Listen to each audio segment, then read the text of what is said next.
All right, hello everyone. Welcome back to Phlox'em. We've got last game of Brobnar Pod. KAGI. Last night was rough. We played against Q and did not quite get there. Some rough stuff, but this one I believe is kind of all to play for, and so I am going with a deck that I probably shouldn't be playing in adaptive, but it's fine. No, this is a deck I haven't played for a while. It's kind of one of the other ones that's still on my adaptive list that maybe shouldn't be there anymore, but we'll see. We're going against Aloisius.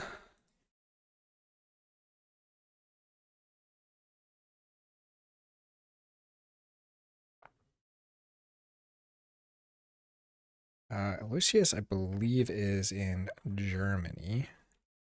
Oh, afternoon.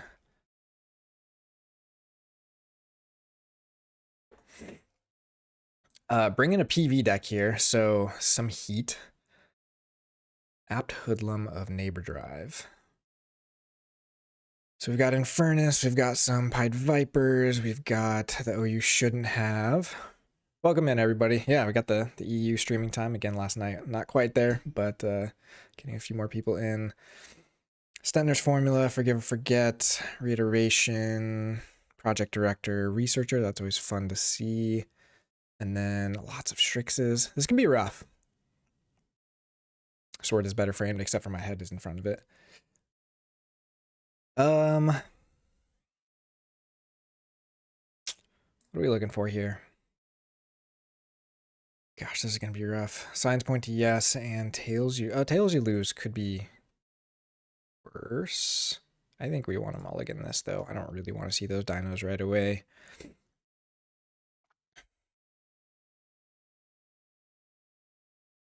Yeah, so I'm standing.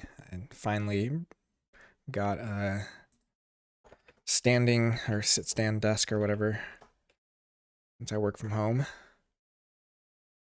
And so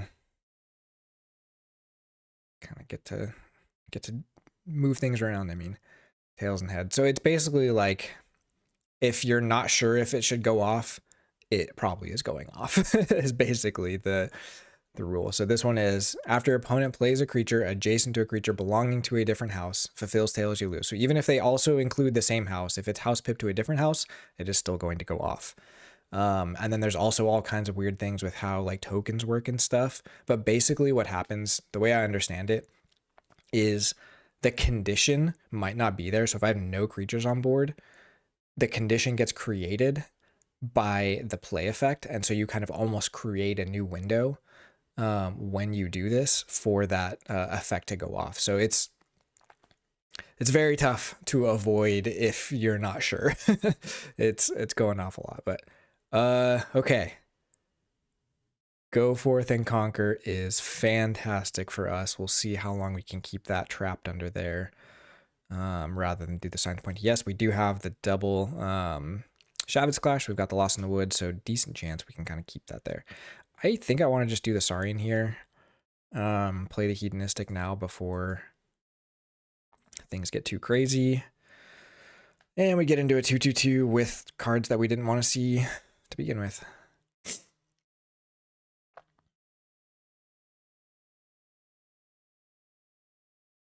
But yeah, there are a few things they could have at least put in some FAQ articles for. We'll see if those make it in the next next rules update with draconian measures.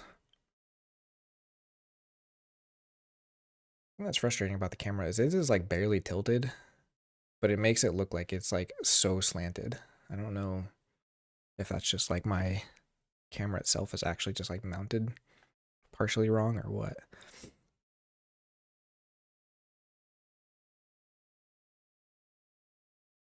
It's just a webcam. It shouldn't be that difficult. So this deck has autoencoder library card. I don't think there's any artifact hate, so we really actually want to try and find those pretty fast. And then you build up for a big library card turn, doing a lot of purging and stuff, but also like if we can get their creature control. What do they have for creature control? I never remember what all the fates of the redemption cards do. Because Brass Klein has one. Is that one where like they just can't fight the rest of the turn or something like that?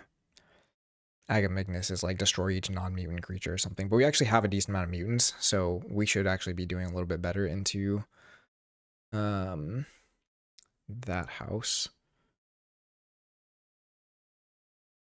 I do need to kill this Chaw fairly quickly. It's a lot of steel. I can't fight it because,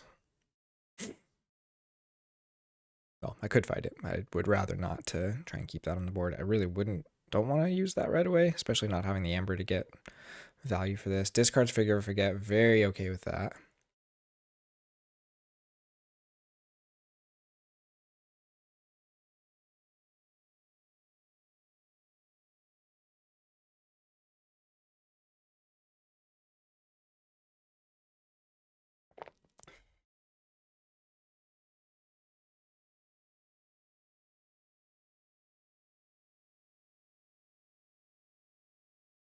And tails you lose. Okay, so we'd proc that if we go into Logos here. So I think we do just go into Saurian. There are no mutant creatures, so we get to play that for free, and then we make it kind of risky for them to keep reaping with their... Oh, I should have done that in the other order. Playing too fast. They want to keep reaping with their Logos.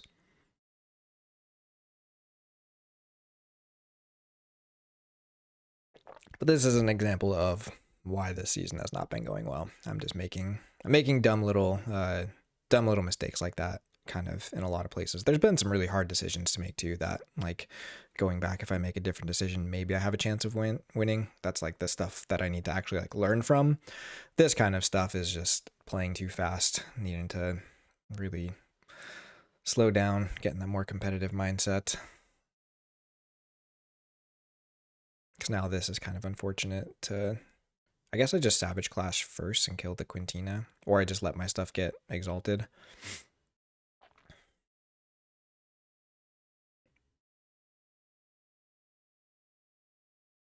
I'm not playing super fast here, though. That timer might be an issue. Maybe I should have asked. It's okay. Shrix comes down. Okay, so Savage Clash is looking better now. So this will kill, I guess, everything but one Shrix.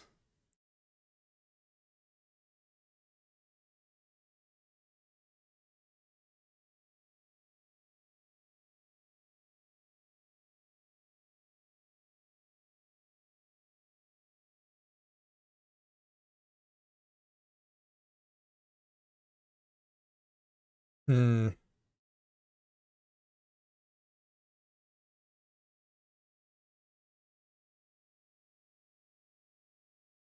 decision are they making here? Oh, if they want to flip this. Yeah, it's one I should have thought about playing here a little bit more. But again, I thought if they wanted to go back into Logos and Reap, it was probably worth doing. I mean, if this dies off of a bad fate effect... Oh, they did switch it. Okay. So we can play creatures here, but either way, this will proc at the end now. So... means a Savage Clash is probably better.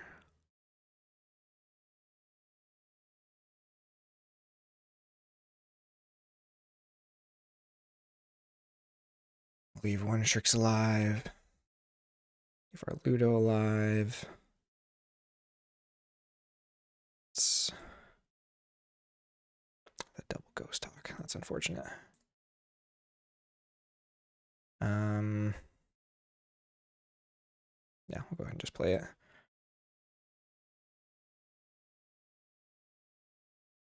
Okay, archives Ludo. So they get a key there because of the archiving. I guess I could have tried to think through what that might have been. But it's okay. We're close to Fandangle being active. Would have loved to find a... I guess I have actually 0 pips in Logos, so there's no way Fandangle is active this turn if I want to go into Logos. Unfortunate.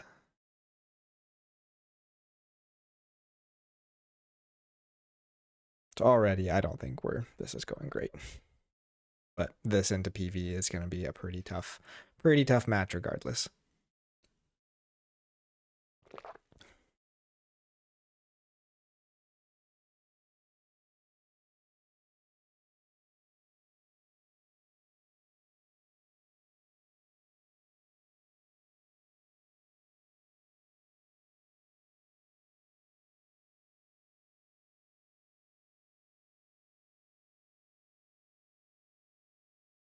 Okay, ward on Shrix is annoying. Brass Klein. Yeah, we need to start finding our artifacts here. Oh, I guess we could get Amber off of if we draw Entropic. Okay, fights there. But we've got the double or the resurgence too, so a lot of times you just bring those back later and get a bunch of draws and stuff, so.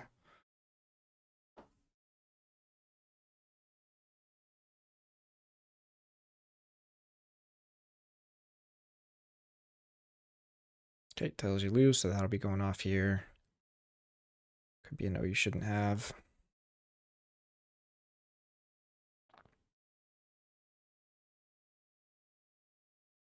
What do we least want to lose here? Or most okay to lose?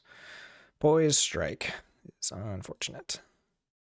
And we find no more logos.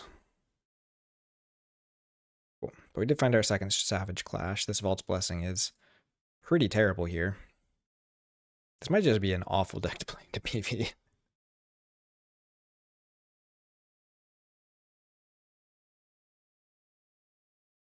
Oh, this turns off the Ghost Hawks too. Yeah. I think this is going to be rough. Found things in kind of an awkward order here. Lots of the dino stuff, not much of our logos. Not drawing any more logos there. We had 3 draws, didn't find anything. It's kind of rough.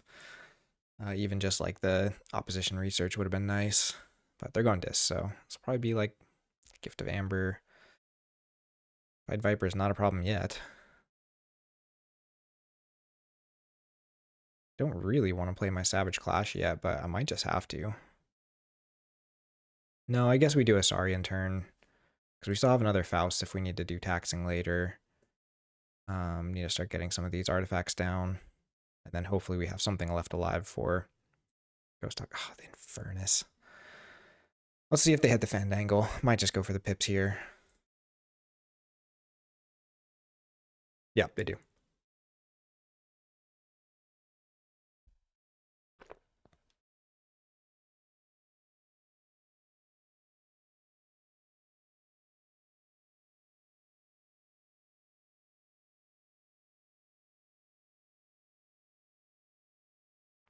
We will not be exalting with the Faust here, probably. I guess I don't mind seeing that early. So I only have the one. I don't think they have too much recursion. They could ZY exit. I guess am I letting this whole board reap? Probably.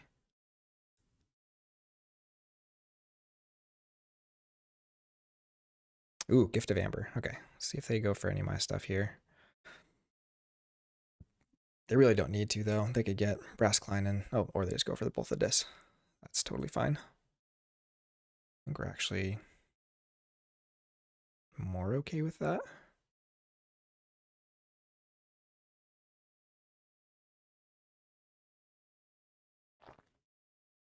We're not going to pull the Ludo right now. I don't want to... Maybe we could. Purchase Pied Viper, make us lose the rest of our Amber. Tails you lose. We're going to hit that this turn. Could be like the reiteration. In which case it is probably correct to grab the archives.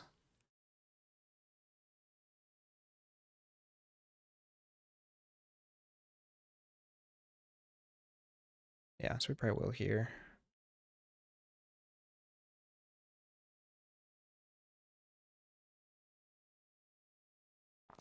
Let's go ahead and do Brachus first. Okay, so there's the O you shouldn't have, so we do actually get to tax it at least, but that's still very bad for us.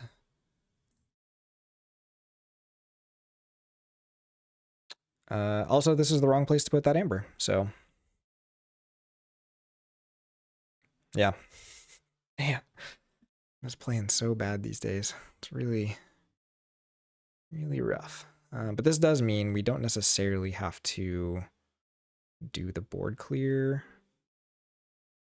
We only have one mutant to their 3. Is Charitable Herald a mutant? Yeah. So we just don't get to play Vault's Blessing. Still none of our logo stuff, like just drawing dead on logos is going to make game 2 very interesting. Let's see if they go for some fighting here. Agamagnus is a lot. So now we are playing the Savage Clash. Luckily, we get to ping the Q-Mex, which leaves something else alive. So we can leave like a Ghost Hawk alive or something. But it's not good. Do they get to check here? Oh, we don't have any Amber to steal, so reaping with this is actually just bad for them. Ha! Got him.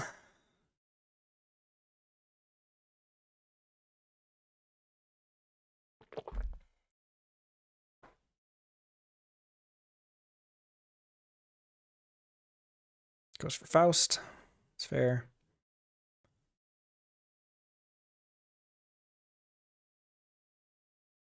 Reaps with Herald.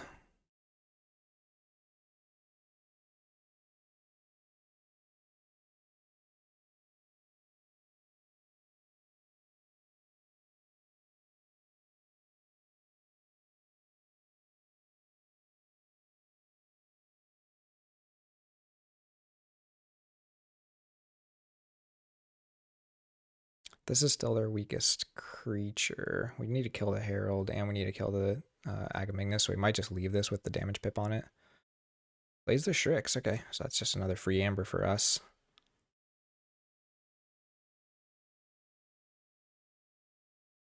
I guess they get the Amber off the Agamagnus. It's not looking good. Especially, we're pretty low on Amber control at this point. Like, second Faust spoils. Basically where we're at. Tails you lose. Reaps with Shrix. Okay.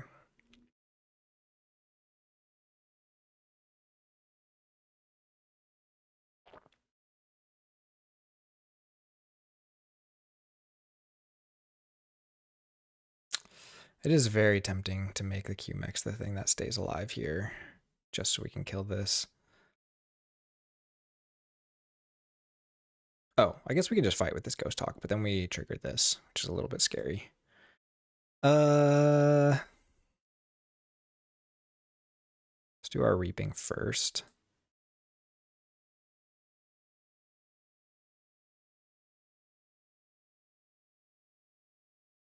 Gains 2 off of genetic strain. Okay, so we just lose. Oh man, so bad. What a terrible game. Okay, so now we get to do...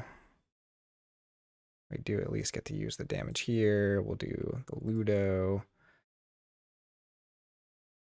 Oh, at least they're strongest alive anyways. I don't know what I was thinking. And then those all die. Still can't play this to get to check, so. All right, that was awful. That was a really bad game. I didn't play well. I didn't find good stuff to be able to play well with. Their deck has very good keys against, or very good stuff against us. So we're definitely not getting that 2-0 we needed. Oh, darn it. Who went first? I believe it was...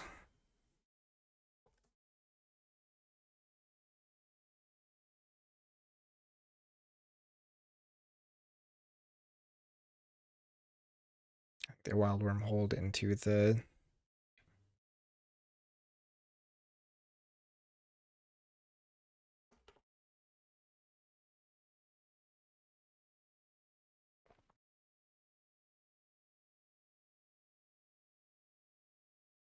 Not starting hand we want. Yeah. Oh, buddy.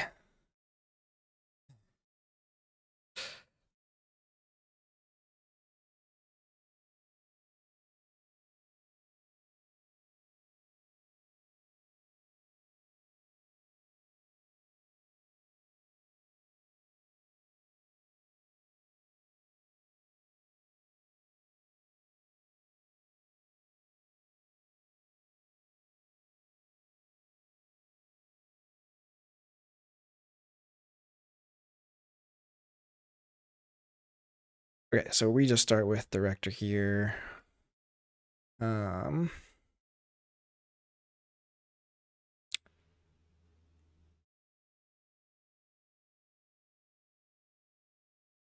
I even do anything? There's a thought. Yeah, let's do the reiteration. Oh no, because it won't happen this turn anyways. Let's just end the turn. Oh my goodness, we should have put it under there. But yeah, it's not gonna proc.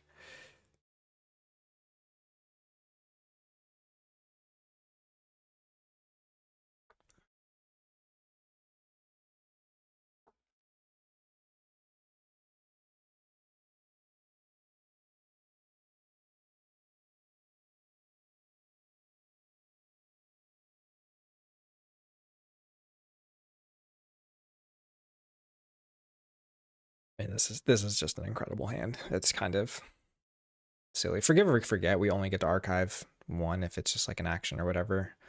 But I mean, this turn's gonna be pretty silly. We get the archive here. There's basically not a way of killing it unless they have the cyber clone. Cornison.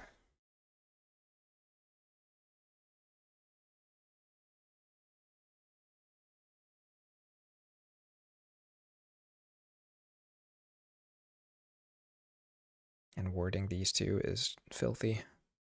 Got another logos creature. All right, well, let's just head to game 3 then. Oh man. No, we can't say that. That is not how this goes. I have lost games that I thought were very much in the bag before, so still got to play out everything. But this is almost impossible for this deck to deal with. So let's do...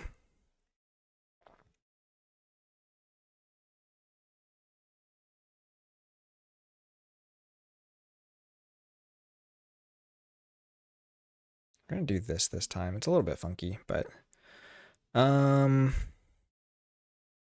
Badge is actually kind of hilarious in this matchup. Let's do... Probably going to want the creature control before the amber control, so let's do those two. And then we'll archive reiteration.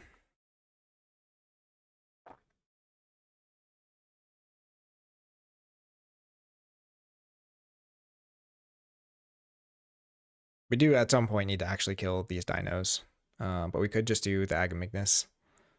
Or the Oblivion. Oh, this is Oblivion Knight, not Agamignus. What's... Yeah, destroy each non-mutant.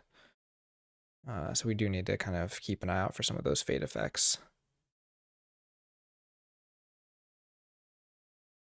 I guess, let's see. Looking at their creature control, why did all of our dinos die all the time? Did they just fight them off? I guess they had the Hazard Zerp for some damage, and then did some fights. I can't remember if they actually played the Strop or not. We were having to fight too, though.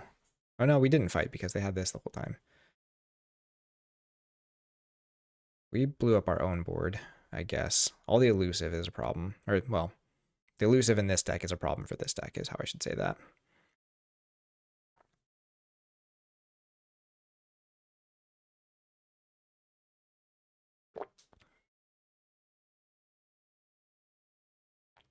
It is a very good deck with one of the worst cards ever printed, which is impressive.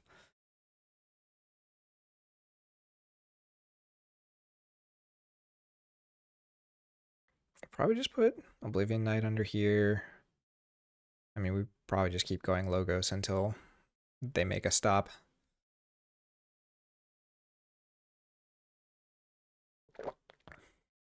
Having to think about this turn though.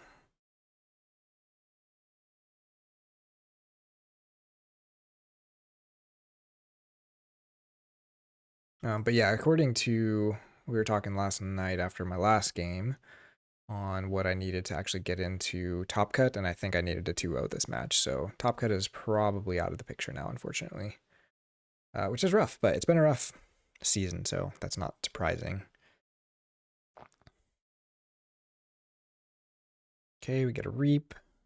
I mean, all three of these are elusive, so like fighting here is just useless anyways.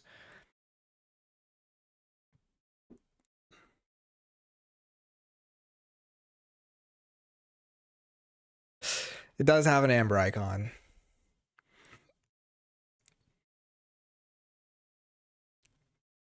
But it's so bad. So 2 Reaps and nothing else. Are they just waiting for me to play more creatures? I don't think that's going to happen. Oh, we did find the Agamagnus now, which I don't think we actually want to use because we don't really have mutants. Go Logos. We will still take the archives. So we're going to throw Oblivion Knight under to purge this thing. We'll go ahead and Reap and Steal. Reap. Let's do Reiteration first. We'll tuck. What are we playing first here? We can tuck Dis, I think. Reap to archive. More Dis. Beautiful. Another Logos creature.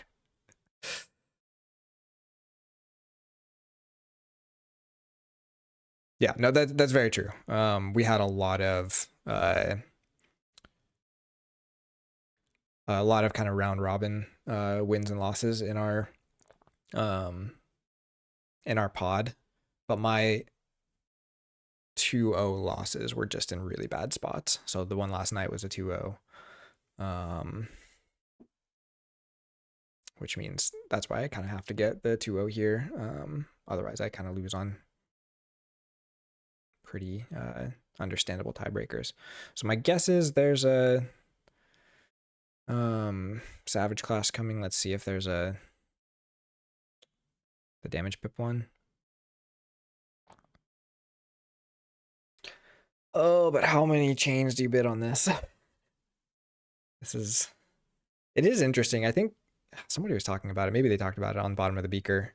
Just how, or it's just in a Discord, how this season of KAGI, just the average deck, like SAS, strength, whatever you want to call it, seems like it's been much higher. Like people are just bringing new sets, and those, even the average decks from new sets are very strong, and PV especially just raises that. And so there's just been like the chain bids feel like they're gonna go high. And this one, like,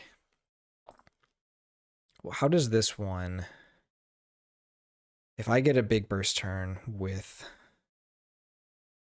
Antonius, how does this one respond? Grave Bounty, Strug, 3 Shrixes, Genetic Strain, whatever I tucked here. Okay, so Ghost Talk, so this is just getting more and more, but this is also going to go off, which is going to purge Cornison. Let's see which one they do first. I mean, you're supposed to reap first there. Okay, so Cornison's getting purged. So it doesn't get to reap.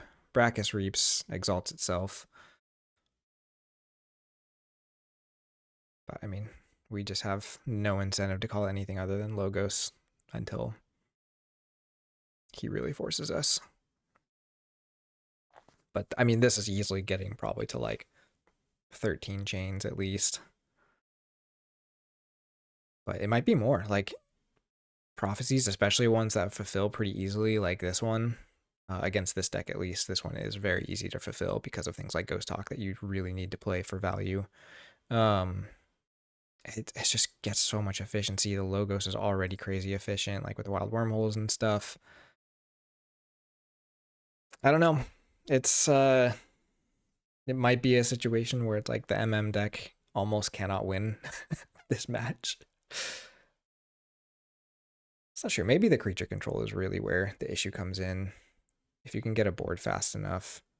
Discards Savage Clash and Resurgence and Lost in the Woods. Okay. I think you need to Lost in the Woods Savage Clash there to deal with some of this Logos.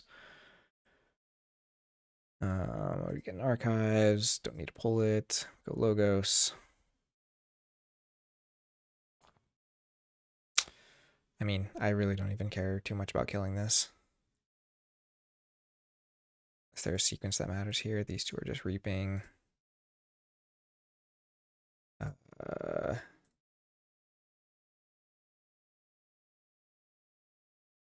is this one? After a player readies this creature, destroy it. So no more reaping with that guy. We archive Shrix. We archive two more.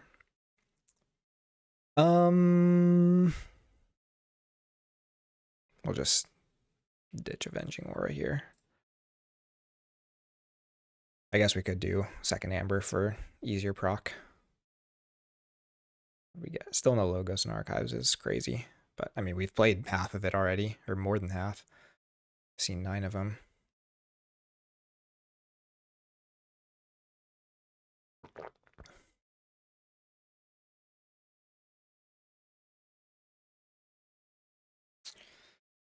Oh, how many chains is this? So the creature control, there's Infinity Strop, Agamignus Fate, but that only kills my non-mutants, which I have a decent amount of mutants. Removes wards. Gain 2. Fully heal. Can't fight. I mean, there's the Purge from the Oblivion Knight we did. This thing could be a problem because we don't have any artifact control in the MM deck. But that's where I could see, that's where you lose, that's where the MM wins, is if you can get a board fast enough. Because this deck can kind of do some sort of house cheating with the board because of like the Ghost Hawks.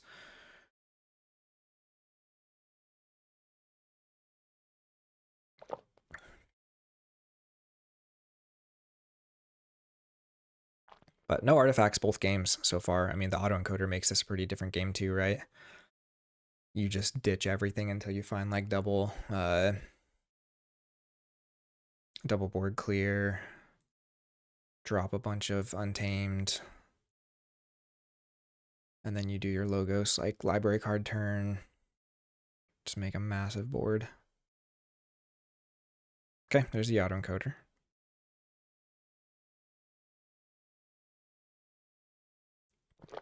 This is what you want in hand turn 1. Because this one does not have artifact control. Give control of the most powerful friendly creature to your opponent. Okay, so this is a good one to remember that we want to stack Amber on our biggest. Oh. It's kind of a mix. I don't think you put that one under a Fate. Because the problem is if it's Oblivion Knight, your strongest creature just gets purged and they get all the Amber back. So it's kind of a toss-up.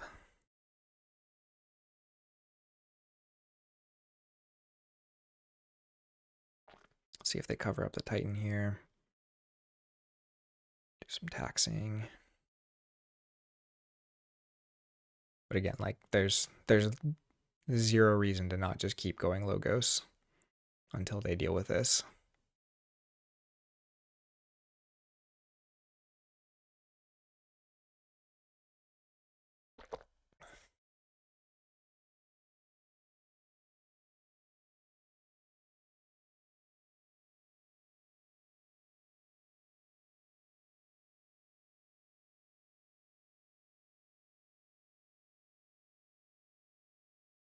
Ooh, okay, there's Entropic. Does some damage.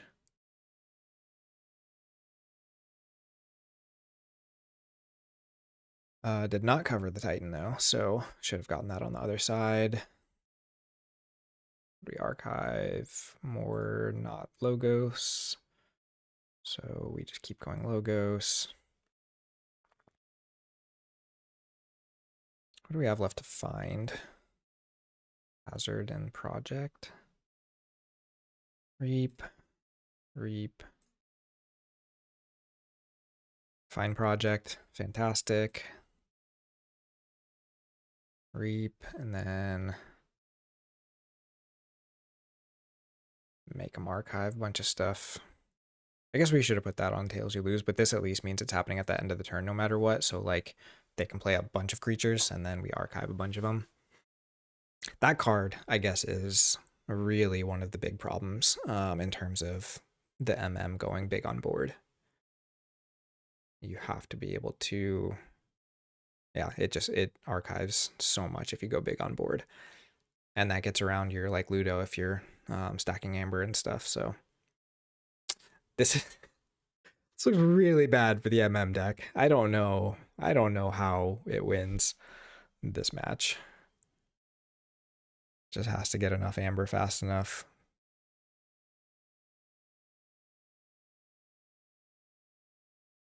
But even that is like a lot of Amber. I guess if you're forcing them to use the Fates for Amber control instead of for creature control, that's good. But this deck also blows up its own board a lot, right? The Savage Clashes, which is where you really want like the Ghost Hawks into Savage Clash. So you get your Amber and then you clear the board.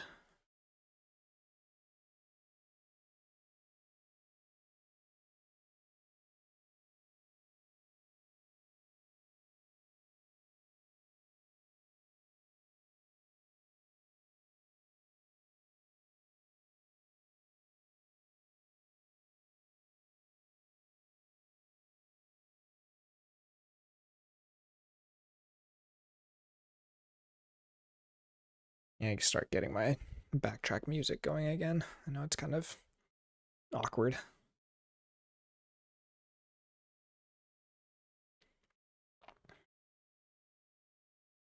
Library card turn. Let's see it. Logos cannot stop the key here, so that is just a win.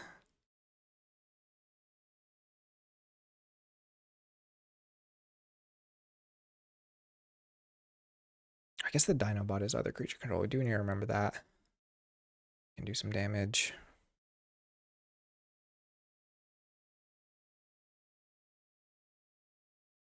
Yikes. I mean, this is what, like 16 chains? Maybe more. I don't know how this deck wins. Okay, looks like they're gonna keep Brachus on the edge at least. Getting the taxing with the Titan, but again, it doesn't matter. Like logos cannot stop the key unless it's at 6.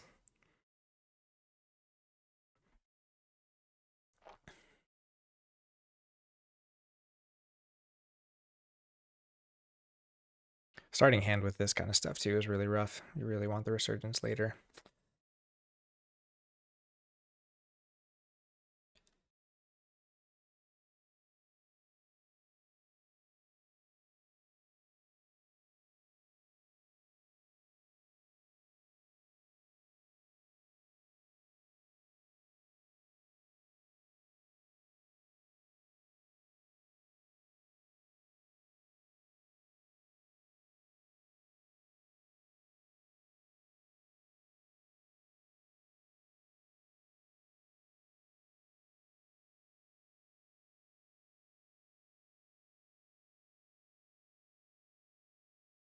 Like, I love how TCO has been doing a lot of cool stuff to like update things, but this not having a rematch in best of one adaptive is just a little bit sad.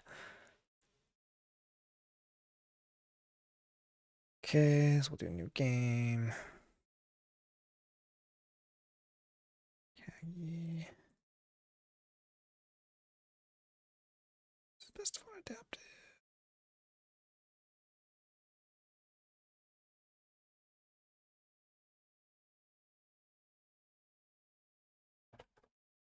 I just forgot the name of the deck for a second.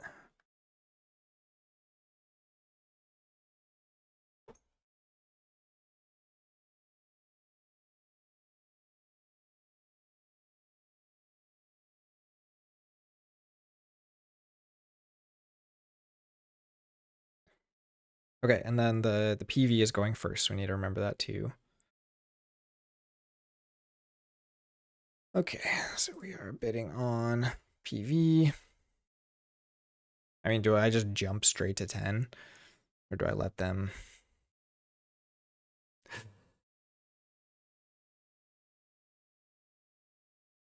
Both.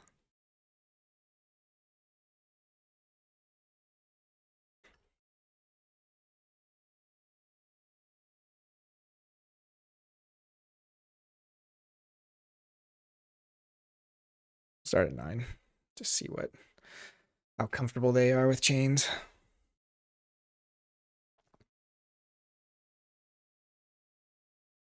But I think this could easily go. Goes to 10. We'll just go fast 11. I'm fine with kind of going up incrementally because I don't know how comfortable they are.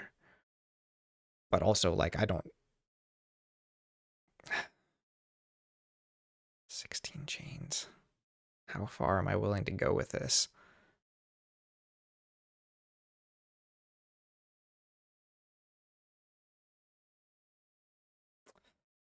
$16 chains. Is it 18? Is it more? I mean, like the Shrixes, the problem is the wards. The wards are such a problem if they get on the wrong stuff. It's one of the problems.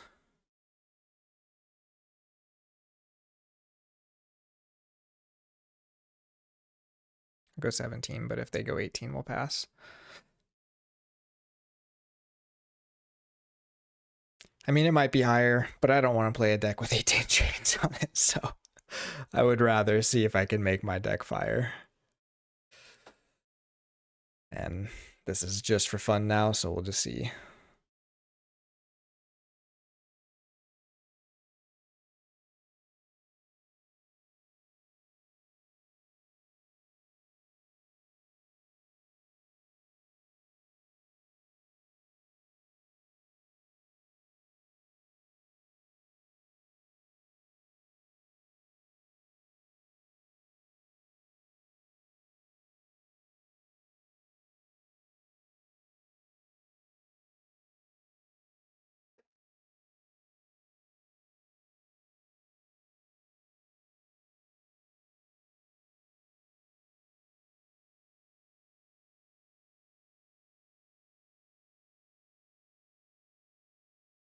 I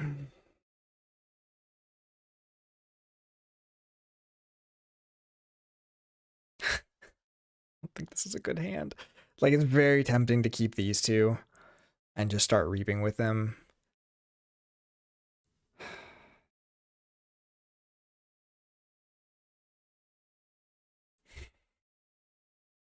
Is that correct?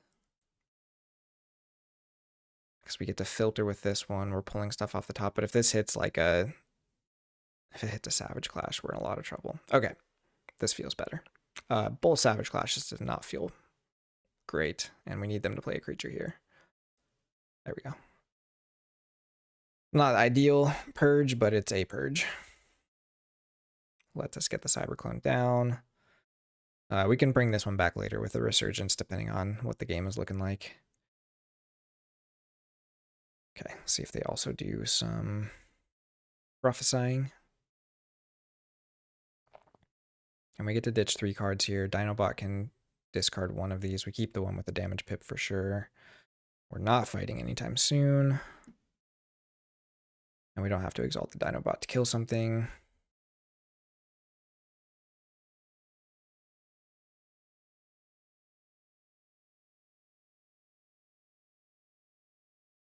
It's not the draw we wanted. We'll probably go one more just for the Q-Mex and to start gaining some amber, but it's not ideal, and it is not autoencoder, which is the main problem.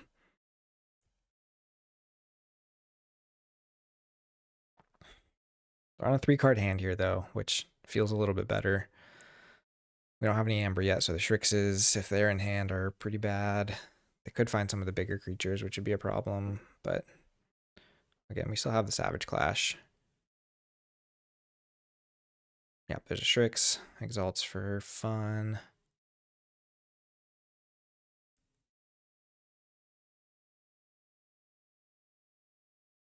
I mean, like, can we play any of this Saurian? It's so bad. Golly.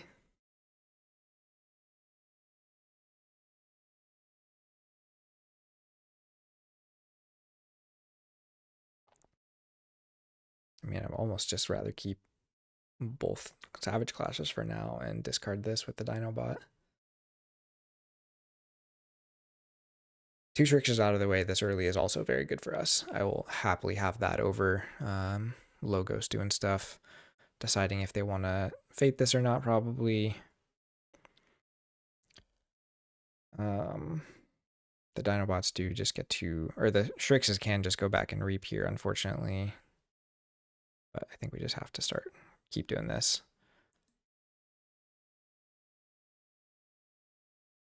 Oh my goodness. Cannot find more Logos. There we go. So this can now start fighting. I know we triggered this, but not a huge deal. Yikes, though. It's rough. Keeping these in the middle is pretty good for if they do Chasm Vespid. I don't feel like we're getting the momentum we need, but we'll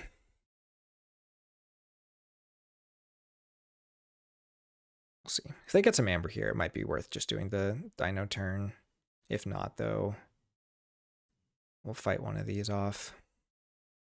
Just keep reaping.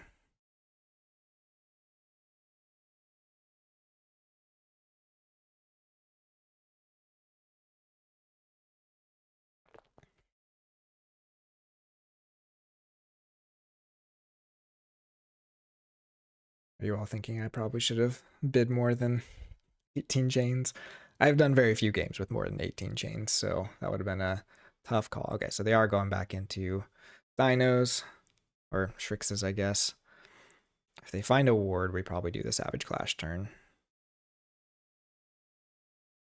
Because these also start getting, they gain a lot of Amber here, which is annoying, but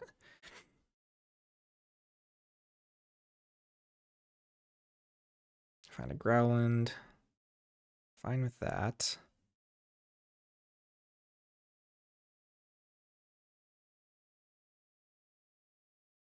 And no Prophecy. Okay. I think we have to just go for the fight here.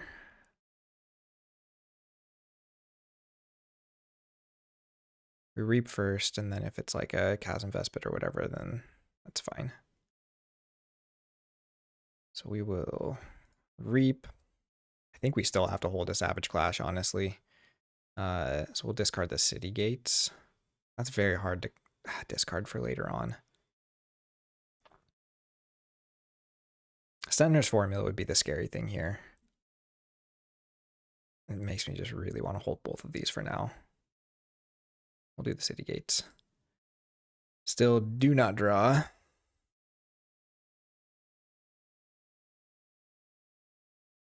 Oh my goodness, and they gain 2 off a genetic strain just for fun. So they had a hand of, like, they've seen a lot of redemption already. Darn. I mean, there's nothing we can do, but it's not good. And to already be up a key and be on 14 chains. And us just not finding our Logos here. Getting the Fandangle down this turn could be really good, though, so I kind of hope they play a bunch more creatures. Or find some reason for it to be good for us to kill our board.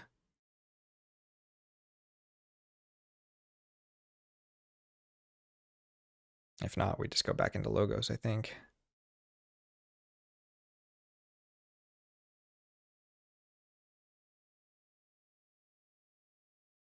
There's an argument for maybe fighting both of these into the other Shrix. It's the same amount of Amber. But then, like, if this is a creature control, I might lose the rest of my turn. Go this here. Activity Imp for an Amber.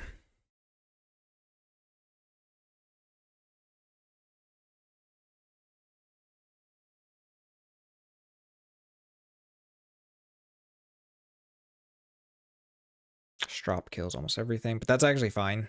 This is one of the better scenarios. I wish we had found at least one Ghost Talk by now. We could get it off the draw, but at least now we know the Clash just kills a bunch of their stuff. Have fun with my 1-pip. And we leave the Infernus alive now instead of the Growlin, because Growlin actually does a decent amount of damage against this deck. So a different 4-power creature staying alive is better. And I guess we just have to hold the second Clash, I think. Which means we don't play the damage one. And no Prophecies here too is very good for us. Yeah, purges the Dino stuff. Also fine.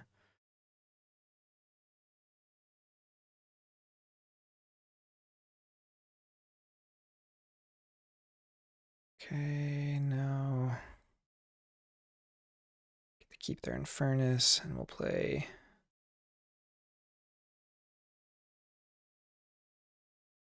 these two, and now we finally draw into another Logos when we don't want it. So in one sense, we actually want them to stop our key here so that we get the Fandangle value. But we'll see. If not, we maybe go back into Logos and start drawing again. Xenobeast is good, but not right now. I don't have other cards in hand. Oh, this is stressful. I don't think it's gonna... I don't feel confident about this. But we'll see. They're still on 3-card hands for another turn after this, right? Go back into Dis, probably fight the Fandangle here.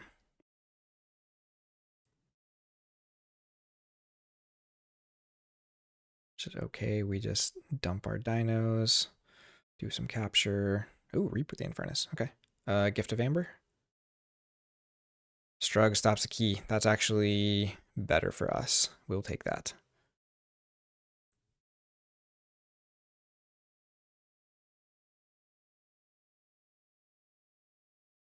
Do I play the Cantina?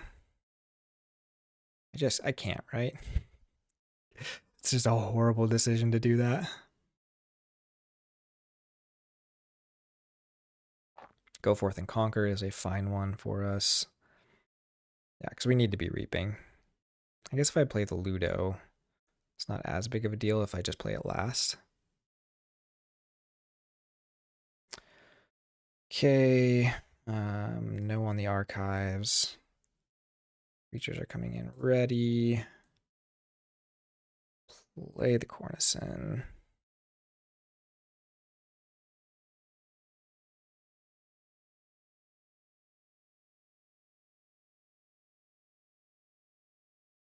Let's go for it. If we find it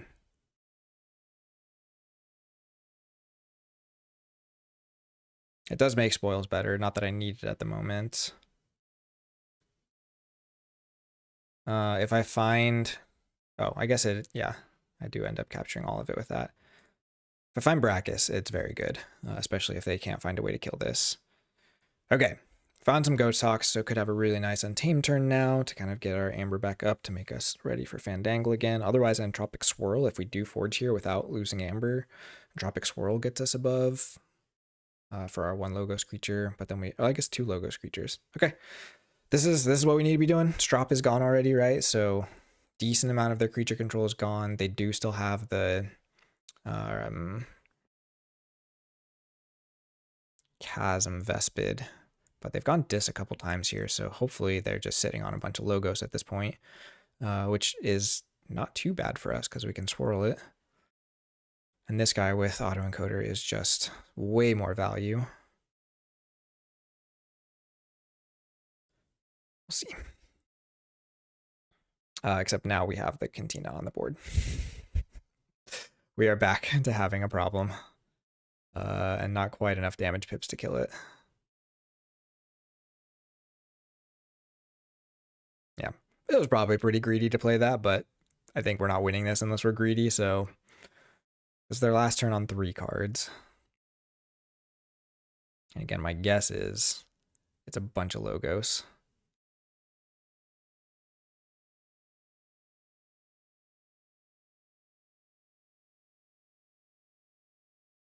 Yeah, this was actually a horrible decision. It's pretty bad. Might actually be worth proccing this to see if it kills one of our strongest creatures.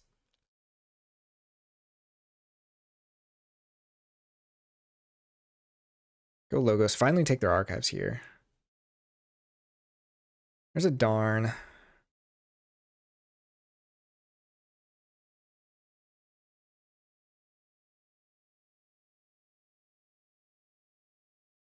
It's 1 and 1.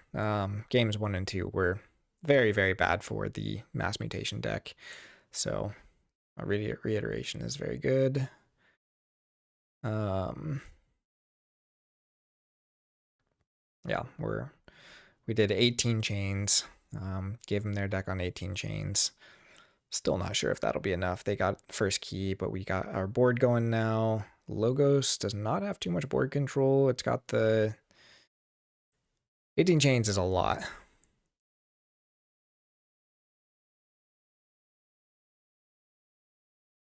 Got the Zerp they could find here. But my guess is they're now having to tuck 2 cards from the reiteration, and they actually don't want to tuck any of their cards, so that's where it's kind of a rough one.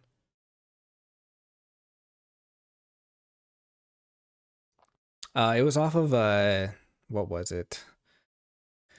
Genetic strain, fate effect. So they got some extra amber off that.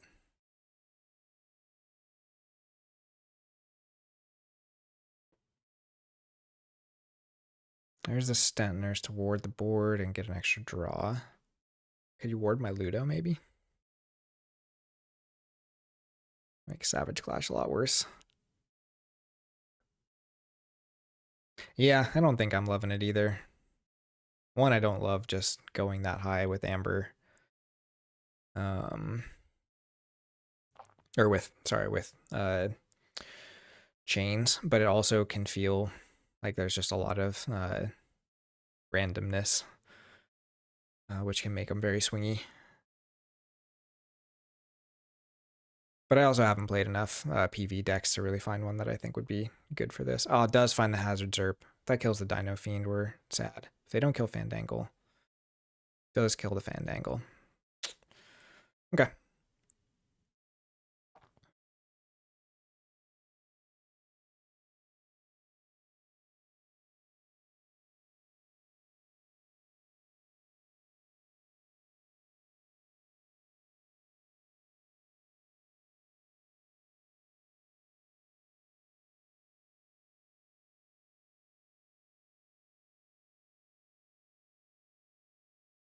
If you exclude the randomness from your deck,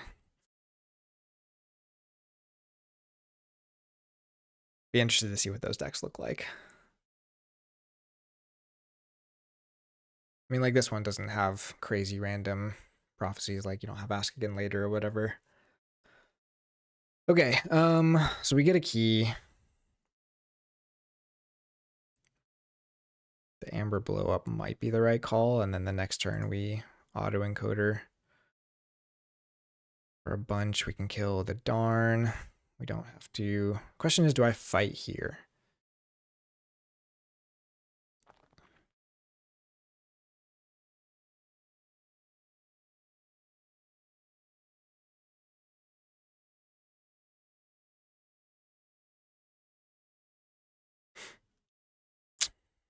Like I really want the fight effect, but I just don't know if it's actually correct. We end up killing. I guess we can leave the Strug alive. Sure, we'll try it. This does end up being a lot of amber at least. Not take the archives. Reap. We are proccing this though, which is scary.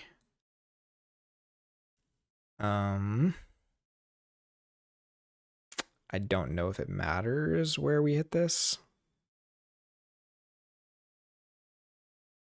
We'll do this one first. We'll do Ghost Hawk. Oh, I guess we have to discard one. We'll discard the bot.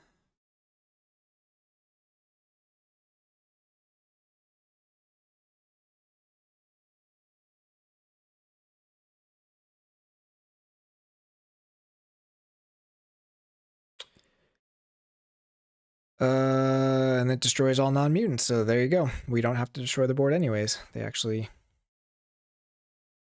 clear out that stuff. So do we still play the Savage Clash here? We would actually not be in check if we do, which is kind of frustrating. But can we let this reap? Feels real bad. And we do end up giving them an amber if we do it. Darn. I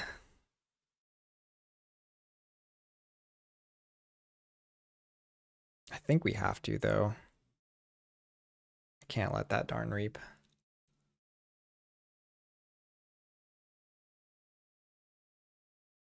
Lose our bot. Oh, we get a Vault's Blessing. Beautiful. That gets us to check.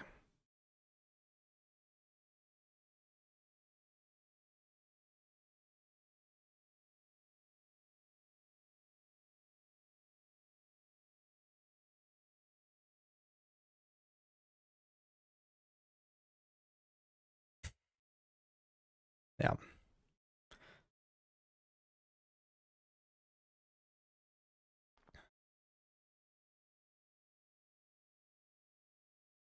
So going back to the PV discussion, I could see there being good adaptive, but any deck, well, my preference would be to not bring a deck that is often going to be going for more than 12 chains if other people are bringing average power decks, and PV, just like into basically any other set, is often doing that. And that's just like that plus randomness from whatever kind of deck it is. If there's any sort of like potential big swing cards, 12 chains just makes that way more possible that that's going to just screw you one game. And so that's my preference.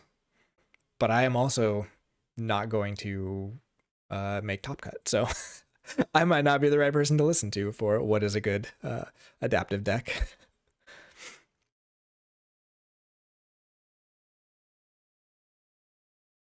Yeah, people are bringing stronger decks, so it is probably more viable. But against the stuff I brought this season, PV decks were very obviously bigger, like better.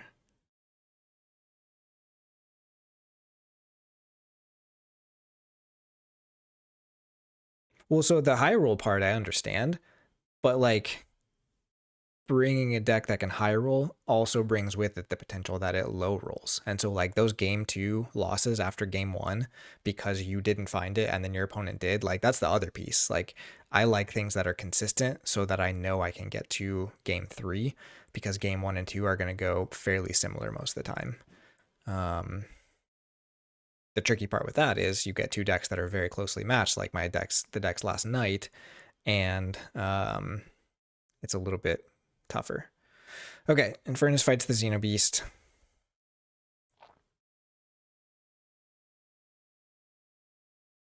We are probably going Logos here. Poise Strike. Okay, so they get to check. I mean, we don't have a way to stop the check anyways, unless we draw into our Titan here. Still got a lot of dinos left, though, which is unfortunate. Would have liked to at least tax a key.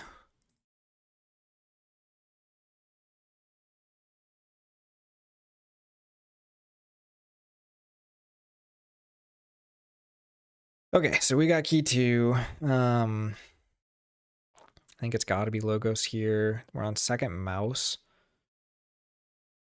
We probably just blow this up with the swirl. The other option is to Resurgence here for Fandangle and Xenobeast. What else can we draw into? Not much that's good. I'd rather have creatures from a different house down. So we have the potential of reaping with them. And just got to get this autoencoder down. Okay, see what our QMX gives us. We find the Titan, so we can actually stop the key. It doesn't mean we have to play all of our creatures, unfortunately, so we're not getting autoencoder value this turn. But I am totally fine with stopping a key here. Except it does mean we might not be stopping the key because of the second mouse. We're not stopping that, unfortunately. So what do we actually swirl here? Part of me doesn't want to do Flume because if we go Untame next turn, that's more reaping value. So I'd rather just not kill something. So let's go ahead and just hit the Titan. Probably gets purged here anyways, huh? Oh, yeah. Oh, you shouldn't have. So. Oh, you guys are doing a lot of text now. I'm not going to be able to keep up with this. Opponent thinks they're usually going to lose when found most GG sets to be too expensive for my taste. Explosive. I don't know. Like I have, what is that, Amber Skies deck that I played earlier this season that I loved. Like I want to play that one more in adaptive. It worked very well. Very, very tactical to play with and around because of like red line, but tons of capture and stuff too, but low board control. Very cool deck. PV, so like I would have to think about what kind of deck I would bring for PV, because dinos, any deck with dinos from PV, you play 4 dinos, some decks just lose. Some PV decks just lose to that. Like the dino efficiency and power in PV is wild. And so like that's definitely something to keep in mind. Okay, so as long as we don't fight, we know they're not going to check this turn. We've got a very nice Untamed with the Stampede here.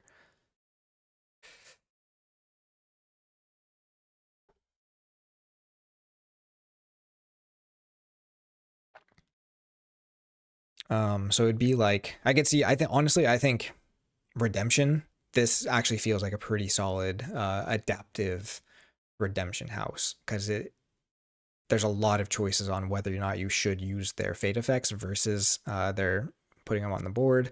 Tormented Badge has some interesting stuff going on. Genetic Strain, like, is very dual card. Okay, this Untamed turn should be really brutal for them if I do it right. So we are going to one more Ghost Talk. Resurgence.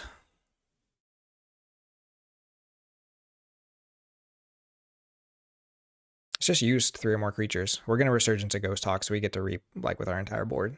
So we should get to Stampede here, unless they didn't play something that stops actions. Yeah. So we're going to grab Fandangle, Ghost Talk. Yeah. And we could draw Ghost Talk here too. We did not. That's okay. I wonder if it's actually correct to reap with these and then shuffle them back in and see if we draw it there instead of drawing the 1. We would have had 2 in the deck. Reap. That's going to die. That's fine. Or we just Lost in the Woods it. It doesn't matter too much. So go to 7. We can now Stampede to steal 2. What do we Lost in the Woods? I think we need to make our key not cost a lot here. And probably no matter what, this Fandangle should be active.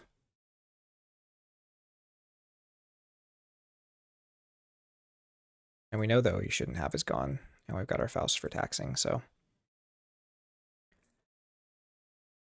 Okay. Yeah. Aloisius and his girlfriend or partner, I'm not sure. I met them 2 years ago, and they were super, super awesome. from Germany. I think they had just started playing a little bit before that KFC and said they had like watched some of my videos and stuff. Yeah, I'm not ABCDing. I'm not playing the autoencoder the way I should be. But there's too much value in playing all of those. It's the dumb dino stuff, like normally, or like the ghost hawks, depending on how the game is looking. But the games are just so fast against this. Okay, so there should be one Shrix left. But the capture is gone, so I think that should be game. Check at 11 is not a whole lot. Genetic strain, if they had a bunch of creatures, especially Shrix's, but the genetic strain is gone, so I think we should be okay. Really, I think this is one of the big tricky things is like, this is tempting because I don't have a lot of creature control, but getting the science point to yes if I'm actually ahead on board it's so much easier to proc this.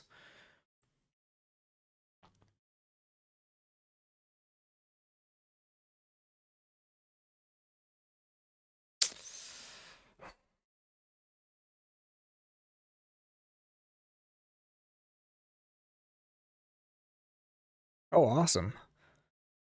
Yeah, no, they're super nice. I can't remember her name. Uh but yeah, I got to play, I think I played her in at least one of the Archon rounds. I didn't play against him, I don't think, in Malia. Okay. Uh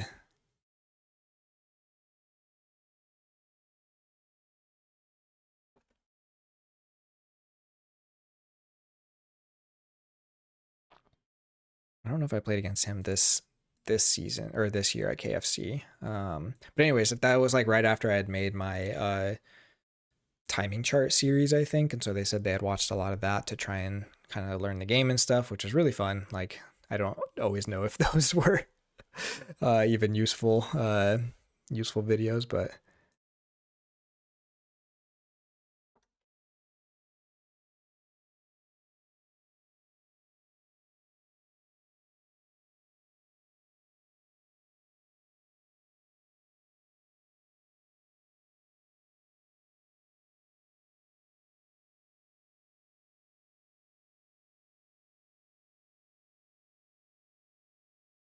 yeah, chain amount is interesting. I think 18 is probably pretty close. Trying to think if there's anything that could have been like optimized on their side. I think playing the reiteration is actually really tricky because when you're on a really small hand, if you don't draw into logo stuff and you do draw into answers you need and you have to tuck them at the bottom, that actually feels really bad. So I'd maybe be tempted to fate this when you're low, even though it feels like you're really doing something. But this is where, like, again, I could see cards like this being an adaptive, like it's cool to kind of think through if it's better to play it or do it as the fate. But once it's a fate, what it hits in your opponent's hand is where that randomness comes in, right? Um,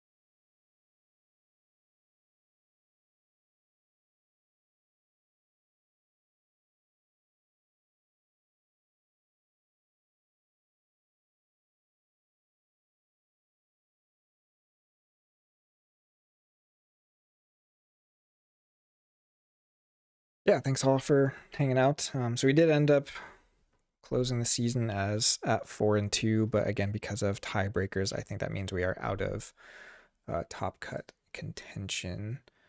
And yeah, I've been saying it this whole season. I really need to just practice my fundamentals. Like I'm so kind of bad sequencing, kind of bad decision making, um, not evaluating my opponent's stuff. Like the other day, what was it? I was playing against just an insane Crepuscular Raise deck, and I knew they had archived it. I knew that at the end of their deck, low creature count in Geistoid, so all I had to do was just kill their 2 creatures on board.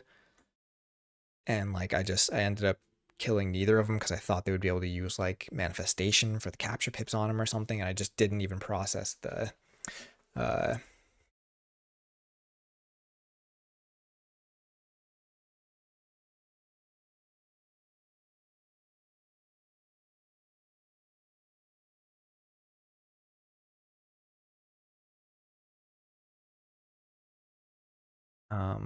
but just kind of like really being better at analyzing and stuff and taking the time. Like just playing too fast is part of it, but I keep wanting to play new decks in adaptive too, which is part of the problem, and I just need more practice with them.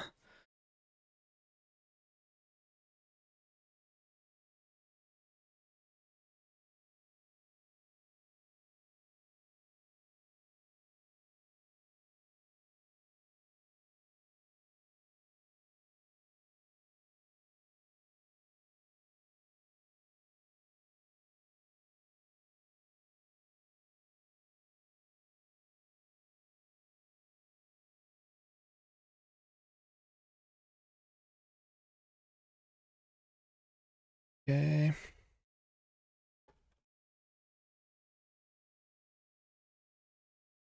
Let's find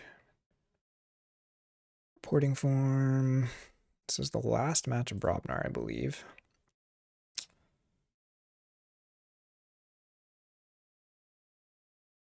Ryan versus Aloisius 2-1. 18. That's a big number. No.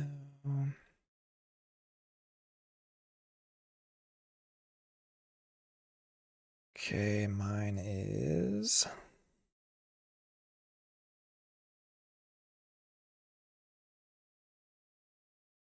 77.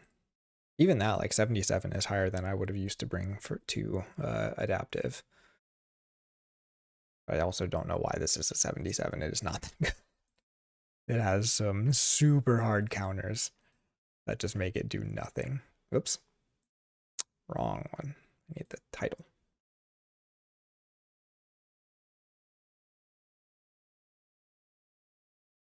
Apt Hoodlum of Neighbor Drive.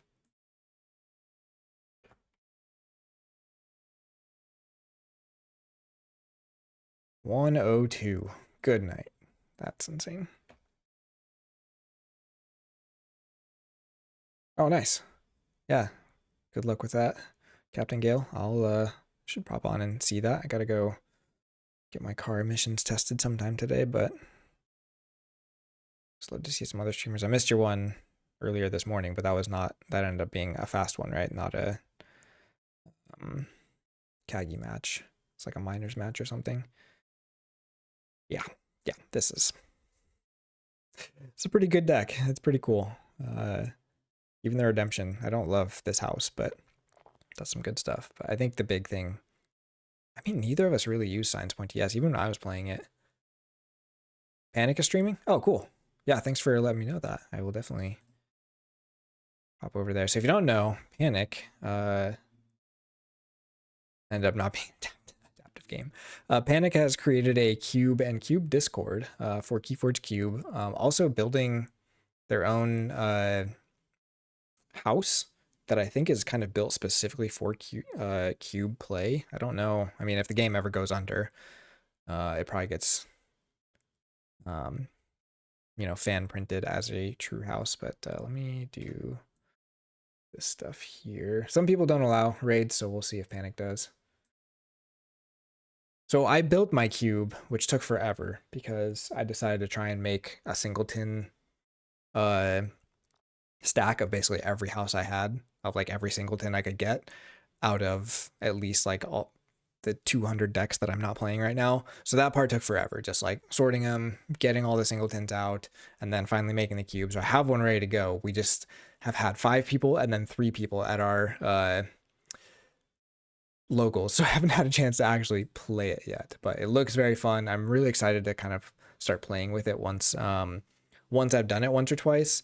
I really want to figure out how to incorporate enhancements, enhanced pips, which is where just like a digital implementation of this game, there's so much you could do with like just an actual draft format where you draft something like an infomorph, and once you have drafted all of your cards, the infomorph enhances 2 cards in the deck. Like it just there's so much you could do, and you can't really do that when playing IRL, right? So it's kind of a bummer, but very excited to try it out.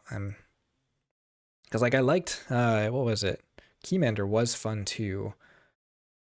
It's a lot of work to put the decks together. Similar to, or to make a deck that actually works. Like I spent a lot of time on one. Why is Panic not showing up on here? And then like it just did terribly. Oh, here we go.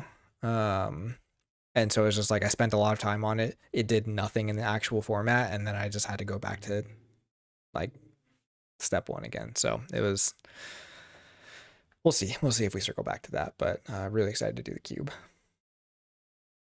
Okay, thank you all so much for hanging out and watching. Again, be on the lookout for Captain Gale in a little while, but otherwise go support Panic, follow them and everything, and we'll see you next time on Phlox'em, if they let me. Yeah.